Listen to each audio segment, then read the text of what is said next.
ગબર પર્વતની તળેટીમાં 51 શક્તિપીઠ પરિક્રમા મહોત્સવનો પ્રારંભ થયો છે। પ્રથમ દિવસે 69,283 ભક્તોએ પરિક્રમાનો લાભ લીધો। આ મહોત્સવનો પ્રથમ દિવસ નિર્વિઘ્ને સંપન્ન થયો હતો। બનાસકાંઠા જિલ્લાના પોલીસ વડા પ્રશાંત સુંબે તેમની પત્ની સાથે પરિક્રમા કરી હતી। તેમણે પરિક્રમા પથ પર આવેલા જય જિલ્યાણ સેવા કેમ્પમાં ભક્તોને પૌવાનો નાસ્તો પીરસી સેવા પણ આપી હતી। પોલીસ વિભાગ દ્વારા પરિક્રમા સાથે સુરક્ષાની જવાબદારી પણ નિભાવવામાં આવી રહી છે।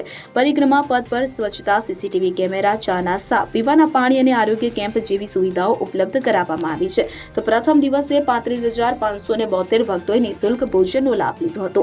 અંબાજી મંદિર દેવસ્થાન ટ્રસ્ટ અને યાત્રાધામ વિકાસ બોર્ડ દ્વારા યાત્રાળુઓ માટે નિઃશુલ્ક ભોજન અને નિઃશુલ્ક બસોની સુવિધા પણ પૂરી પાડવામાં આવી રહી છે। મોટી સંખ્યામાં ભક્તો અવિરતપણે 51 શક્તિપીઠ પરિક્રમા મહોત્સવ નિહાળવા અને માતાજીના દર્શન કરવા આવી રહ્યા છે। Bureau report CN24 news. હવે જુઓ દેશ દુનિયાની તમામ ખબરો તમારી આંગળીના ટેરવે। ઉઠાવો મોબાઈલ અને Google Play Store પરથી ડાઉનલોડ કરો અમારી CN24 ન્યૂઝ મોબાઈલ એપ।